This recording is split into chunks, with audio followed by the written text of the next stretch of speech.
I was, I think 7 when I read my first grown-up novel all the way through. And it took me like, 6 months to read a 200-page novel. That novel was Carrie. I didn't understand all of it, but I got through it. And I even got sent to the principal's office by my teacher in 2nd grade because it was a Stephen King book, and that was like controversial for a kid to have. And my mom, I remember, showed up to the principal's office and said, "I'm not going to tell my kid not to read." And so I'll never forget that.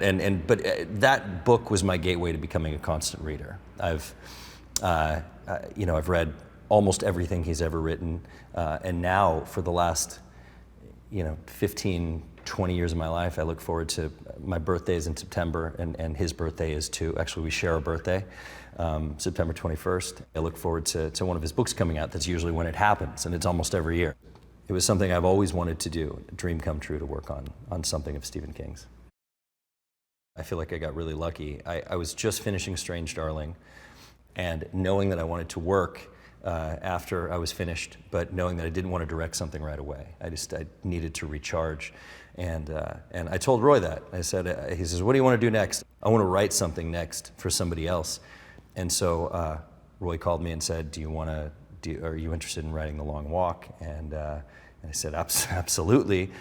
Who's going to direct it? And Roy said, Francis Lawrence, most likely. And I'm like, great. And he's got to meet you and decide if he wants you to write it. And you had us meeting, and we sat down, and we got on really well, Francis and I, and Cameron, his producing partner.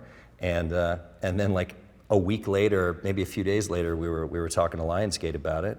And then they said yes on the call, and we were off to the races. And when I talked to Francis about what he wanted to do, I had so much belief and faith and trust in what he was going to do with whatever I did, that I just gave into that. And it was a great experience because Francis is a director with all kinds of knowledge and skill and talent, but no ego. And so it was a really collaborative process getting the script in order, and then just watching him bring it to life. I'm very, very happy with how it's turned out, and I think he was the perfect fit to direct the material.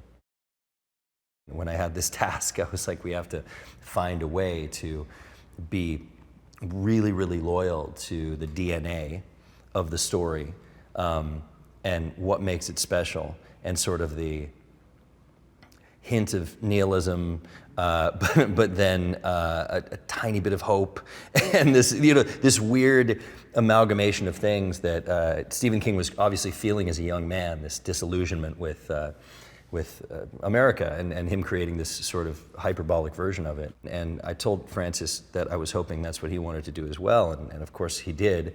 And we wanted to make sure that the ending felt as dark and emotionally ambiguous as it does in the book, but do something apocalyptic and unique and different.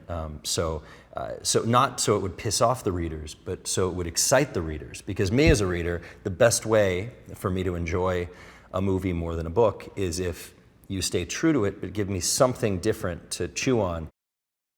I got to go and be on set with Francis because I knew how much he cared about the material and how much he was protecting the material every step of the way. I tried to just show up and do exactly what Francis wanted me to do when he wanted me to do it, and just be there for support. He said they were going to do a table read. He asked if I would narrate the table read.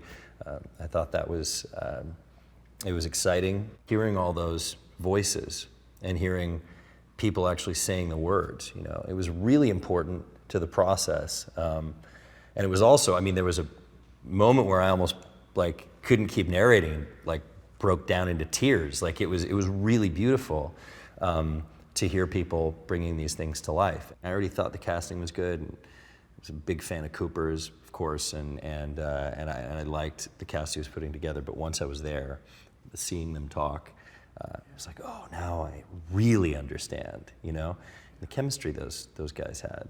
It's just blew my mind. I think it's the reason the movie works. Yeah, that was another one of Francis's ideas, and I was like, what?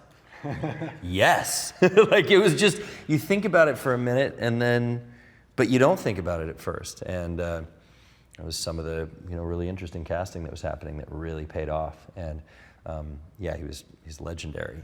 Having him on set was really, really crazy. Francis created something extremely cinematic. I mean, to me, it feels like a movie you need to watch on the big screen. And everything from the format to the grandiose performances, it just seems, it's an event movie.